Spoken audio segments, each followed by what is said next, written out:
Hey guys, what's up? It's Marie with Swipe in the City. Welcome back. We've got a super special guest for you guys. She's waiting for us to get over our bullshitting first, but we'll get into that in just a minute. Michelle, tell me a little bit about your life and how things are going. Yeah, things are going well. It's been a productive work week. We're recording on lunch in the middle of the work week, so this will be an interesting one. I won't be, Yeah. I probably won't be quite as hilarious. I'll just preface that now. Um, She's not drinking. yeah, I'm not drinking because I'm literally in the middle of my workday. But what was I gonna say? Let's see. I'm trying to think of the last date update I did. Oh, on the last episode, I talked about getting ghosted by Wholesome J, RIP. Uh, RIP. I went on another date on Tuesday, and we're kind of TBD on that one. I'm gonna wait. We're supposed to go on a second date, so I'm gonna wait till after that to share any more details with the crew here. But life is good. My brother just moved into town. They got in literally last night, so I'm stoked about that. And yeah, that's pretty much it. Still haven't found a new therapist. So if anyone has a recommendation, so far I've been ghosted and rejected by them. So I'm on the hunt there, but whatever. Yeah, Life is fine. I was I was working from Lazarus yesterday and I had my headset on and I was making calls and this guy stopped. He was on his way out and was like, I really hope that you're working. And I was like, at first I was kind of taken aback, but I was like, yeah, I'm in sales. So I'm making calls here. This is a great headset or whatever. And he was like, that is so awesome. I am so jealous of you. He's like, I cannot work from here. And I was like, oh, why not? What do you do? He's a therapist. And then I was asking about his discipline, and he thought that I meant because he described himself as a counselor or something. I don't know. He used a really general term, and I knew he meant shrink. And I was trying to ask what discipline, and he was like, no, I mean a mental health therapist. Unfortunately, I didn't get to ask him if he's accepting new patients because he is not in Texas. So I could have met our dream therapist, Michelle, but here we are. It would only be fitting for you to find us a therapist at Lazarus too. Oh, yeah. All roads lead back to Laz, for sure. Pretty much. And speaking of beer, I am having one for lunch. Don't tell my boss. It is a Swine Dive IPA, which is kind of a gross name. But the can is really cool. And it is out of San Marcos, Texas. And I literally bought this from the corner store because I liked the can. And it's actually a pretty decent IPA. We were drinking it last week too. Michelle, did you like it? Yeah, I really liked it. I'm also constantly surprised at the beer selection at that store. And it changes too. It's not just, oh, we have the 7 types of beer. I've been pretty impressed. I don't think we need to plug them. People don't need to know exactly where we live, but it is the place next to Fraser's, but yeah. Yeah, I feel like we've also mentioned the building several times. So if we get any new stalkers, they know. Yeah, hopefully. At least right now, it's not most people I think know where we live anyways. But anywho, should we get into our guest, Michelle? Or do you have any other announcements? Yeah, let's do it. Saint, do you want to reintroduce yourself? This is your second time on. Tell people who you are, where they can find you, what you like to do. Yes. Howdy, y'all. Can y'all hear me okay? Yep. Great. Perfect. Yeah. So my name is Saint. If you schedule a consultation with me at Vita Select, you'll hear me go by my government name, Jess Spicer. But friends and family call me Saint. So Vita Select, I work for a matchmaking firm called Vita Select.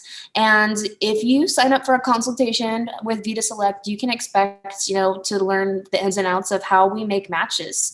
I really enjoy working for Vita Select and talking with the people that I talk to. So I was really excited to be back here today.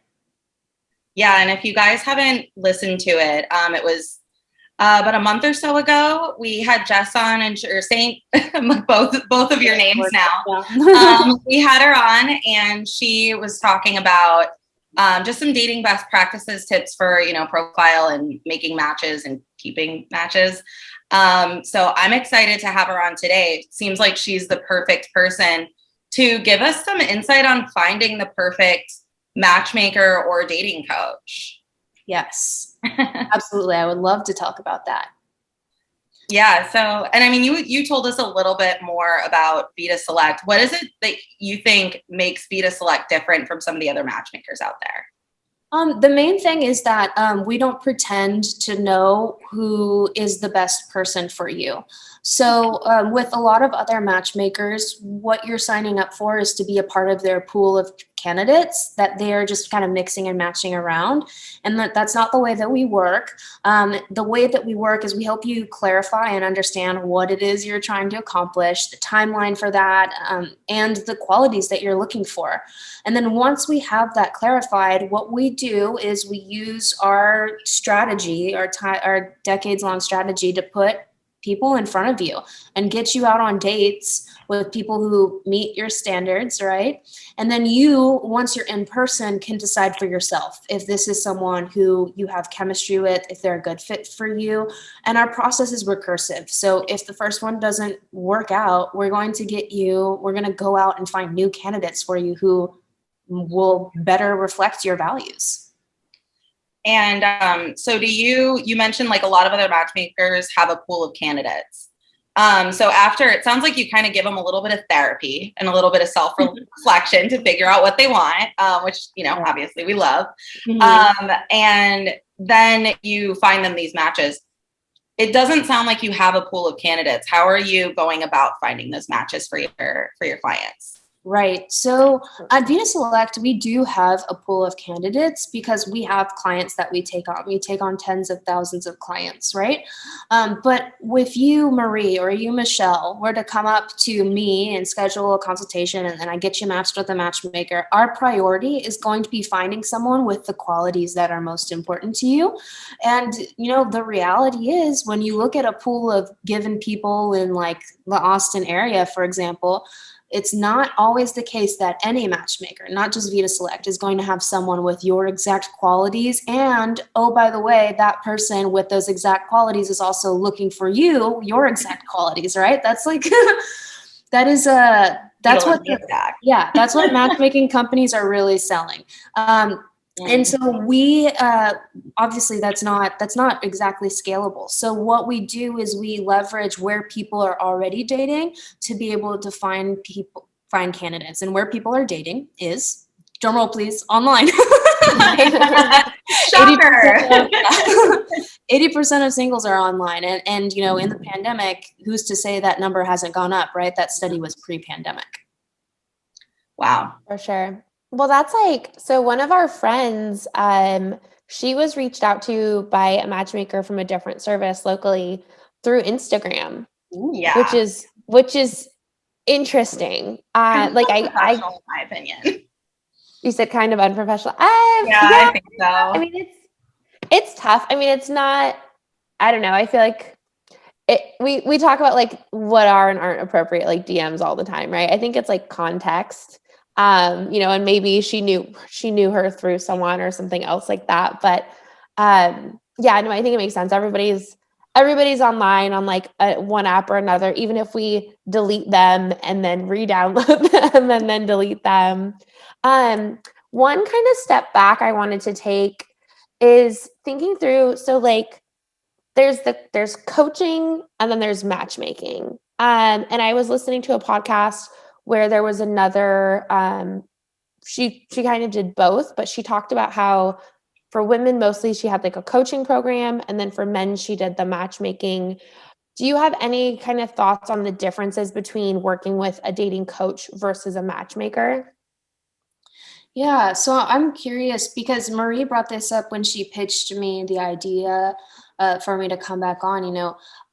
I work for like a very reputable firm that has been around for 12 years. So I'm not really in the trenches of who online dating coaches are, but I heard that there's like some pretty unscrupulous characters out there. Is that something that y'all have noticed in terms of coaches? Yeah, I mean, there's like one in There's like one in particular that Marie brought up. I mean, I feel like it's public, so I feel like we can say what his Sure. handle is. Maybe we don't want to direct people to him. But there is somebody that Yeah. comes to mind. Yeah. A couple. And I've seen other like acquaintances sharing posts from these it almost, to me, like a dating coach feels like a self-proclaimed title. Mhm. It doesn't necessarily feel like a business, even though it is a business. Mhm. And one of the like trends that I've noticed just looking online at these types of people is they have huge followings on social media, Wow. but their ultimate goal is to drive you to book like a webinar or an in-person like coaching session or something pre-pandemic. Right. Okay. Yeah. So, I mean, the difference between a coach and a matchmaker is DIY versus concierge. You're going to have it done for you if you're doing a matchmaker search. But if you are the type of person who likes to study for the SATs and figure out how to do it on your own, then you can certainly get a coach, right? And this isn't to say that obviously I don't like the study DIY approach personally. I kind of showed my bias there, right? But that isn't to say that it's a bad choice because there are some folks who we do coach at Vita Select.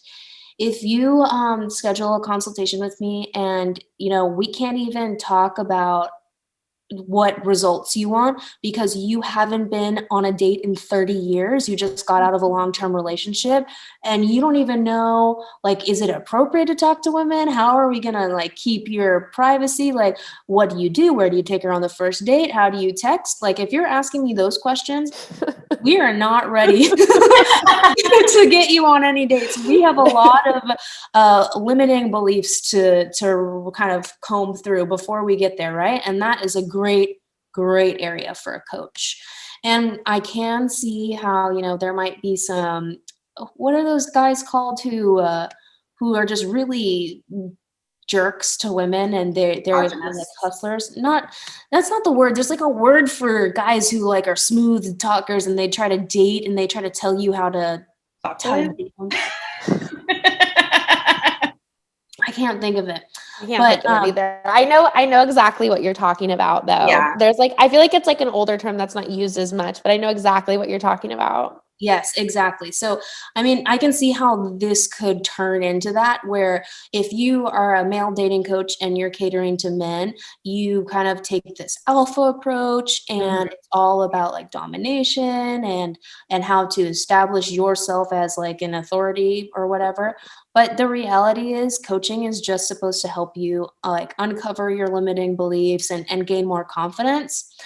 On the other side of coaching, there are some coaches, and I have no idea how they make this work. There are some coaches who sell like access to their strategies, like the actual strategies that they will do. Yeah.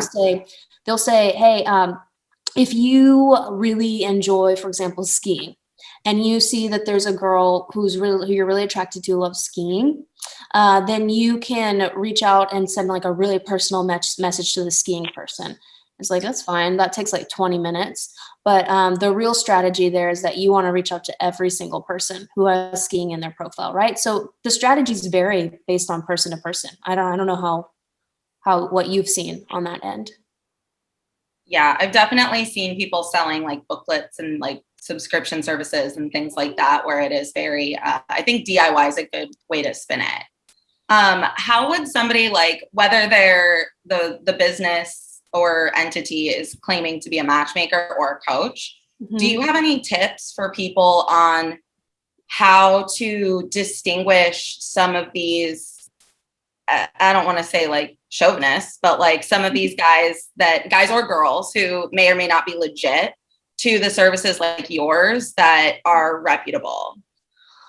That's a good question. So there are quite a few ways. So if you're looking specifically for a coach, before you even like Google search for coaches or look for coaches, I would really clarify what your objective is. Because if you're the DIY person and you want to find this person on your own, the only reason that you would be reaching out to a coach is for strategy, or if you have some limiting beliefs or trouble talking with people or things like that. So if you clarify that before reaching out for a coach, that will help you select which type of coach that you want.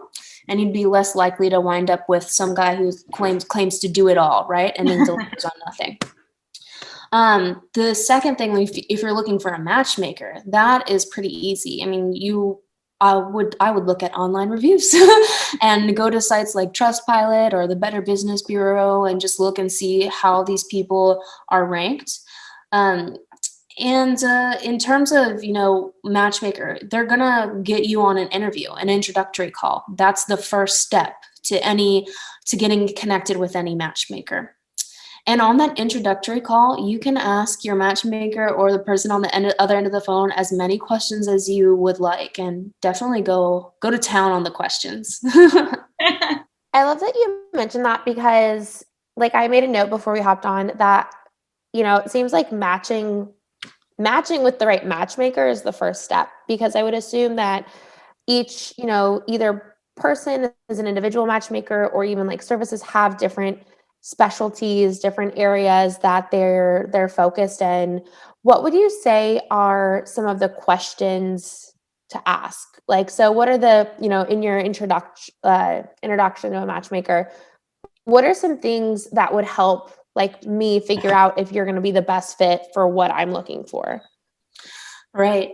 So, I mean, it depends on this particular company and business model.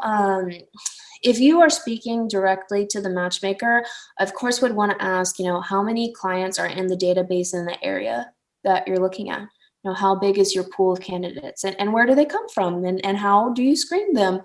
But also, you want to know what the qualifications are of the particular matchmaker that you're working with. So just ask them, like, what is your previous matchmaking experience, or like, tell me a story about a really great match you made, and what happened with that, how did it happen, how that impacted those people. And then I would also look just in general when I'm doing research before the call, how long has this company been in business?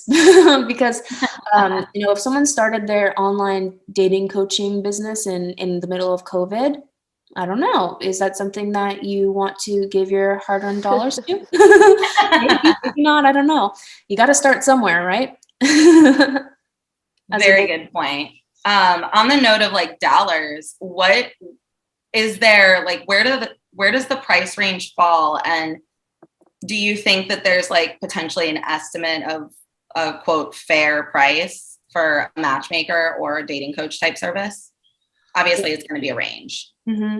That's a really interesting question, because some people would say that the meeting the person who you're going to spend the rest of your life with is priceless, right? So what you're asking is like, can you put a price on finding the right person? And the answer is yes, you can, of course. So I mean, most matchmaking services that have been around for a while, are at a tier where they're, sustaining matches and matching people up correctly, and people are getting into long-term relationships. They're doing contracts. They're doing 6 to 12-month contracts. You can expect to start at $5,000. And, if you were in a market like New York City, that could be $25,000. And there's some premium matchmaking companies like Kelleher that, I couldn't even tell you the price to get in. It's probably sitting around a large number that I just don't even want to say, because I just don't know. But it depends on where the market is and what the matchmaking company is catering to. Now, that's one of the reasons why people come to Vita Select, is because we do have a month-to-month service. And it depends on the market that you're in and the number of dates that you want to go on, right? But since it's month-to-month, you can expect a much, much reduced price from that $5,000 range for the most part. So you have options, but I would not expect to get matched with a matchmaker for less than $1,000. That seems,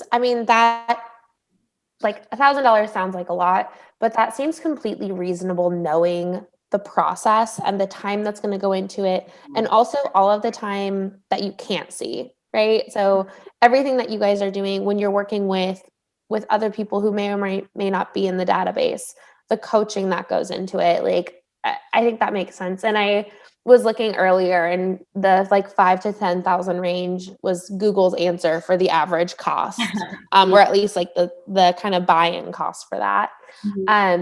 Yeah, I think it's interesting having.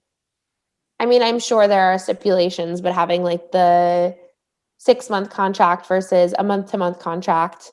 But ultimately, it's one of those like project or objective based pricing things. So I think that makes sense as well. One of the questions I had is who benefits the most from working with a matchmaker? So maybe like life stage or lifestyle. I have an idea in my head, but I'm curious who you've seen have the most success, or what kind of range or type of people. Yeah, so I can speak to Vita Select clients specifically. There are 3 types of clients that we take on that we love to work with and who love to work with us and benefit from our service. The first are our group of people that I've already covered, folks who are divorced and out of a really long-term relationship. And when they got into the relationship, there was no online dating. You met people in person or organically, or were introduced. So folks like that, they look at online dating, they know that it's what is going on, and there's just this feeling of overwhelm, or like the being a fish out of water, like what the heck, where do I start? That's a good situation to turn to a matchmaker. And one caveat here, I would do this if you're looking for something long term, right? If you're just looking to hook up, you probably don't want to get a matchmaker. And then the second type of person who really would benefit from matchmakers, if you've been trying online dating and you just feel like nothing is working, you feel like you're bumping your head up against the wall and you're not getting the matches, you're not getting messages back, you're not booking dates, it's time to, call in the professionals. And then the third type of person is someone who is just so busy. I speak with people who are running businesses, who are working in the government or whatever it is. They are just so busy that they don't have the time that it takes to dedicate to whether it's online dating or meeting someone in person. And in that case, they just outsource that. So if you're able to look from that perspective at your hourly rate and just say, hey, this is what my time is worth and this service costs less, then do it.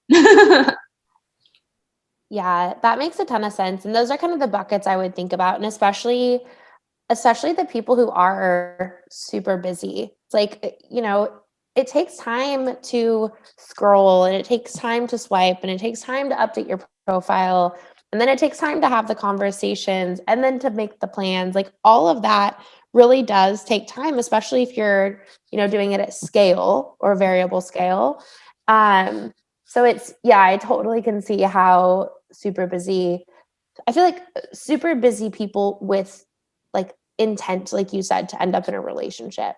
Because like, especially lately, I've been out with a couple guys, and they're like really successful, and both of them were like, yeah, I don't really, I haven't been out on a date in months, or like, I don't really prioritize this, which was clear by them both ghosting me. Actually, I would say one was kind of a mutual disinterest, and like just communication ended. Yeah, but kind of solidifying what you're saying, where it's like they don't have that intent though. It's not a priority. So it's like balancing it being a priority versus the time, and them really wanting to end up in a relationship in 6 months or a year or whatever it may be. So I think that makes a ton of sense. Good thing they don't know that you run a podcast about dating. Yeah, good point. Yeah, I mean, so we've covered, the types of people that this would be, potentially a great fit for. And I think for matchmaking too, a lot of that is like we talked about, coming down to time and whether or not you have it. So for those DIYers that you mentioned at the start, when we're talking about dating coaches, how effective do you believe some of those courses might be? And like, what are just some things for people to look for? Right. I have no idea how effective their courses are, to be honest. And what was the second part of the question? What types of things should people look for in one of those courses? I feel like you can probably at least speak to that. Yes, absolutely. In terms of like what to look for, I would look for someone who has a track record of helping people accomplish their goals, right? And there are people who can say, yeah, yes, this person helped me. This person's advice really made a difference in my dating experience. You're going to probably want someone who has some data or something to back up exactly what it is their strategy says. So I would look for a data-driven, like a proof is in the data kind of thing, versus somebody who just seems really charismatic, because charisma is really hard to replicate unless there's certain data things that you're doing. And then the final thing that I would look for in a coach is whether or not they're actually coaching you. So if you get on the first call with them, if they are telling you what to do or how you should be, that probably is not going to be a good fit, because a real coach is going to sit down with you and find out, what is your problem? How long has this been going on, and what is it going to cost you to continue this way before you even think about solutions? And a coach's job is to help you and to empower you to make better decisions and better choices, not to boss you around and tell you what to do. So those are the things that I would look for. On the flip side of that, what do you think are some red flags? So like if you're having that first convo, or maybe you're, looking at someone's website online in either of these cases, what would you say are some red flags there? Oh goodness. I mean, you guys already touched on some of them, right? Like if there's a cult of personality there, like I wish I knew the word that I'm looking for. I keep thinking of, have either of you ever seen Bob's Burgers at all? Are you Bob's Burgers fans? I've seen pieces. Okay. Our listeners might know. Okay, well, maybe for the listeners, on Bob's Burgers, I am a Bob's Burgers fanatic, so this might be really specific, but there is a guy on the episode where Gene goes and plays baseball, and there's this guy, he's a smooth talker, and all he does is talk to women and basically intimidate them into dating him. And I forget what his title is. Dr. Yap is the guy who's watching his videos, but I keep thinking of that guy. He's like not a con artist, but he's essentially a dating con artist. So if you encounter ever like somebody whose main thing is that they're charismatic, or they're intimidating women, or their whole process is like about making women feel less than, then I would probably run away. That's a red flag for me. Another red flag would be if someone tells you that you need to take a lot of your time to do online dating correctly, because the reality is, just like I said, if you want to reach out to someone with specific qualities, you can reach out to every single person, and you don't need to craft a custom message for each person by just, looking at their dating profile, spending 20 minutes and then crafting this message. The reality is women don't respond to that all the time. Women get so many messages, especially the women that are most quote unquote desirable. So you spending 20 minutes because a coach suggested that you do it is just going to lead to a lot of frustration. I would maybe spend 20 minutes on the first one and then go to every single other similar profile and send a version of that message to them as well. This isn't about taking up a lot of your time. So that would be a red flag for me as well. Yeah, I think those are really good points. One of the things I'm looking at specifically on one of the examples that Michelle and I have been discussing is in his Instagram bio, it says voted world's #1 dating coach. Ooh, by who? Where did that even come from? I know, yeah. And literally his handle is at the dating coach. And it says helped 73,000 plus professional men to create the dating life of their dreams. Wow, 73,000. I wonder how he got that number. I mean, my guess from what I've poked around on his website, etc. He does a lot of those seminars. So my guess is he's literally just taken, if he had a seminar of 100 people, he's times that by however many seminars he's done. Right. And there are really help them.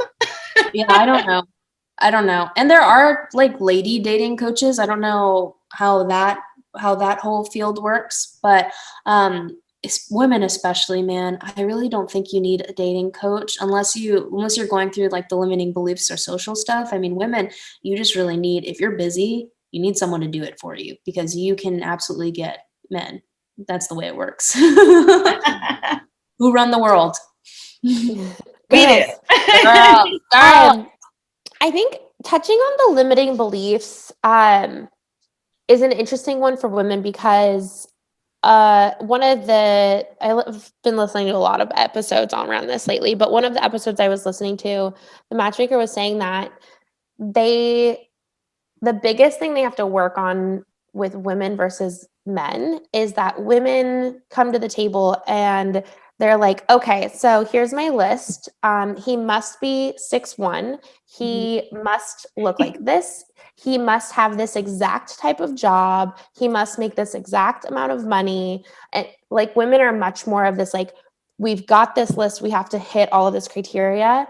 And so what she works on with women more so than with men is helping them to understand, coaching them to understand that whether he's 5'9" or 5'11" isn't necessarily going to contribute to your long-term happiness, to how he makes you feel, to how he treats you, to how compatible your actual lifestyles are.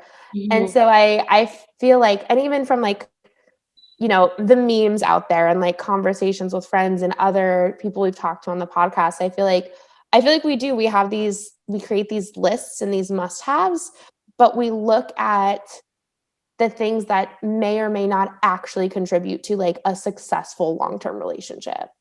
Yes. Snaps and retweet, because a good matchmaker also should do this, but a coach also should, like a coach and a matchmaker should both sit down with their clients and review their list of criteria, right? And if you told me, for example, Michelle, that you really need a man who works in a specific job, a matchmaker would be able to sit down with you and say, okay, let's talk about why you really want a guy who is a doctor. What is it about the doctor that does it for you? Is it that he goes into the ER room and wears scrubs? Because then you would definitely need a doctor, right? But if it's that he earns a certain amount or he has a PhD, then let's identify these underlying things that really get your gears going. And we can focus on those, because having someone who has a PhD is a little bit broader than a doctor in a lot of cases. And having someone who makes a certain amount of money, we might match you up with someone who's like a general, or like the most least higher earning, a GP. Like if we match you up with a GP, you're going to be unhappy and you're not going to be able to articulate to us why. So like a good matchmaker has experience enough and has seen enough to know what questions to ask, and also how to poke at those underlying things that you really want.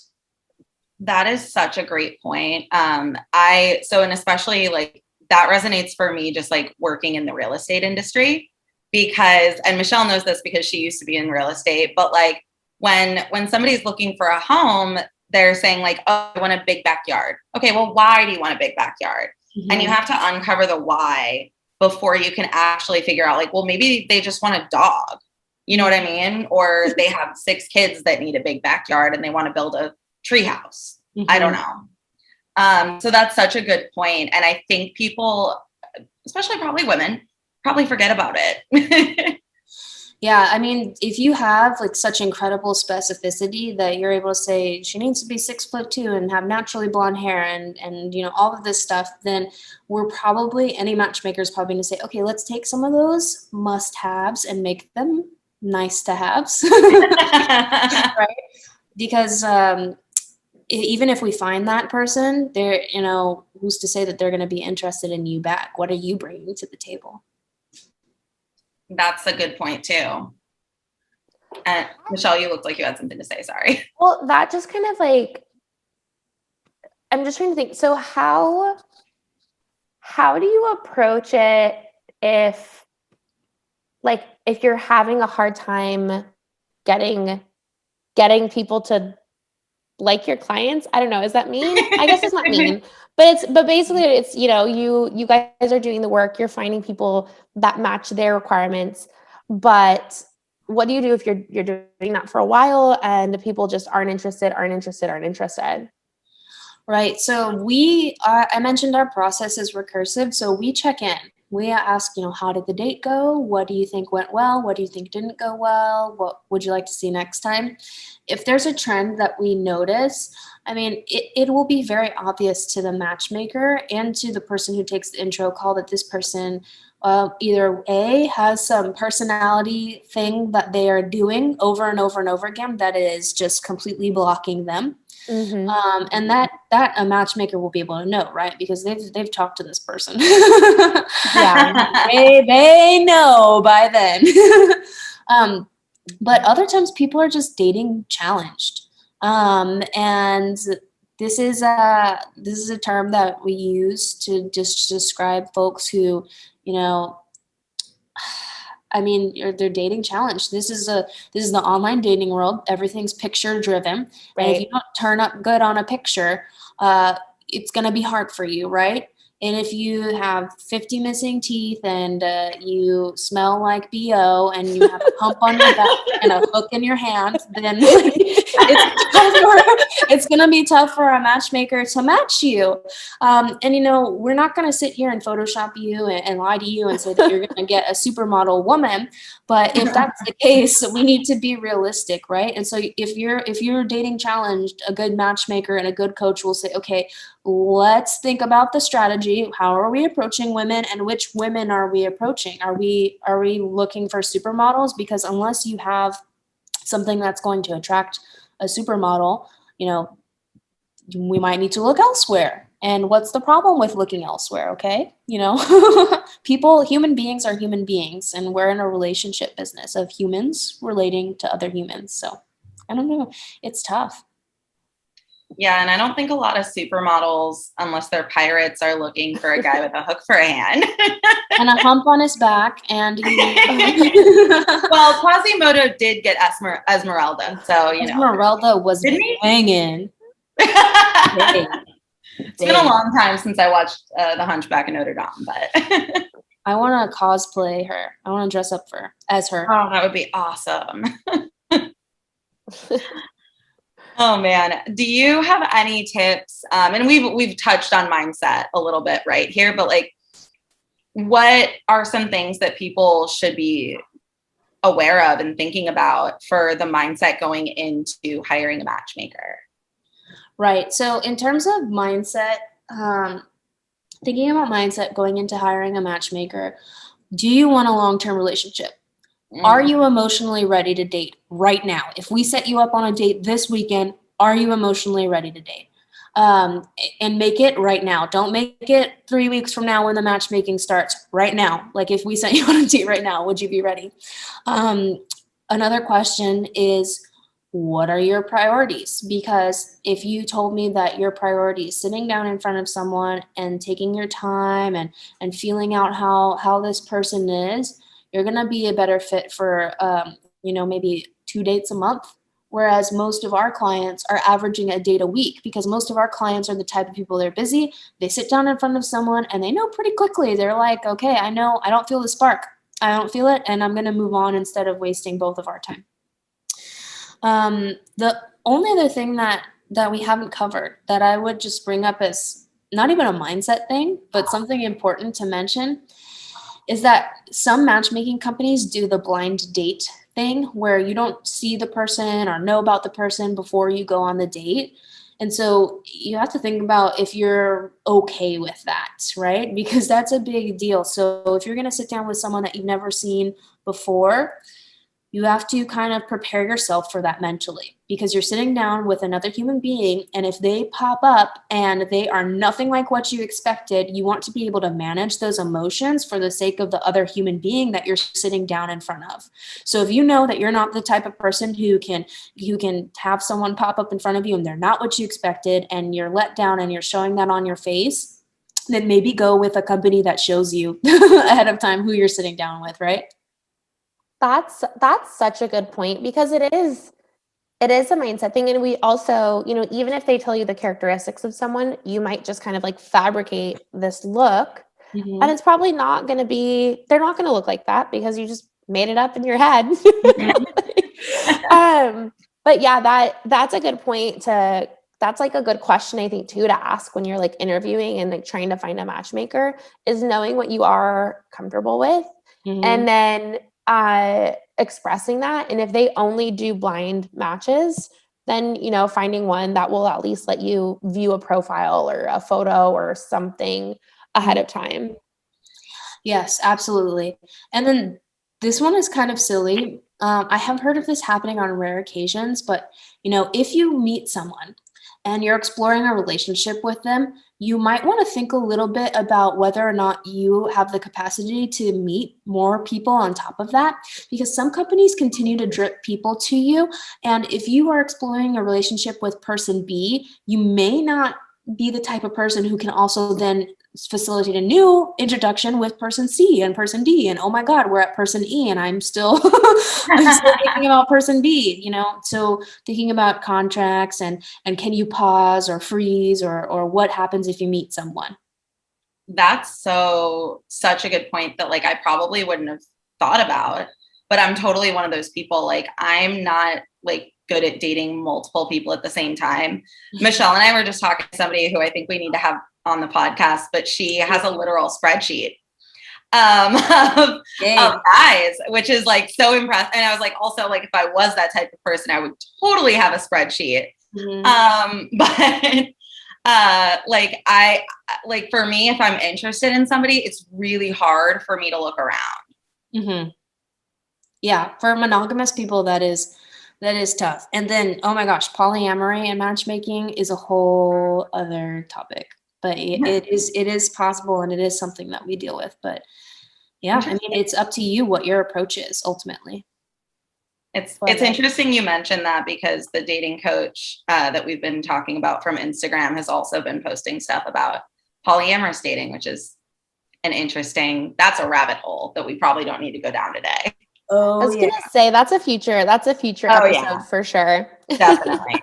Have y'all talked about have y'all talked about that yet?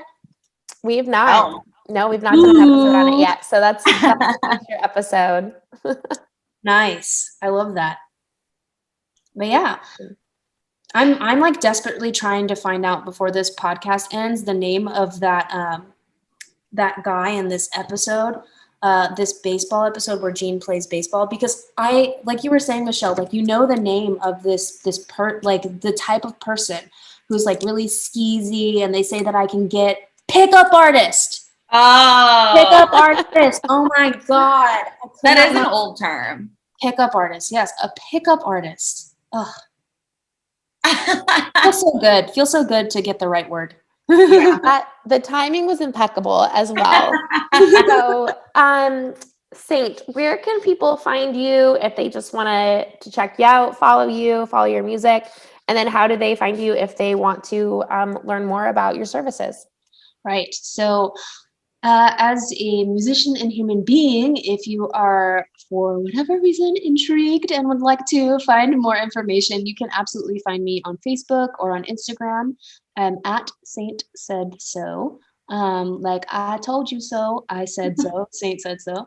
And then if you want to book a consultation with Vita Select, you can do that anytime. Just go to Vita Select's website, and there will inevitably be a pop-up that will directly take you through that process, right? But if you wanted to schedule an appointment with me directly, you can just go vitaselect.com/schedule/Jessica, and it'll take you to my calendar.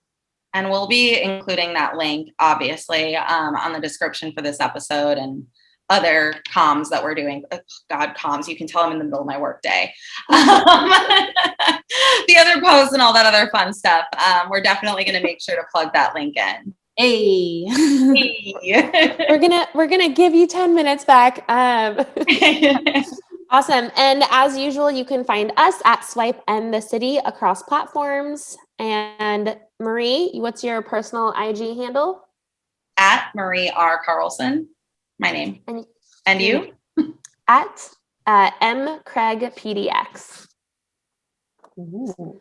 Well, I think that's a wrap, guys. Thank you so much for joining us, Saint. Yes. We'll have to, I'm sure we'll think of some reason to have you back again. Hey. But in the meantime, happy dating, y'all. Yes. Happy dating. Thanks.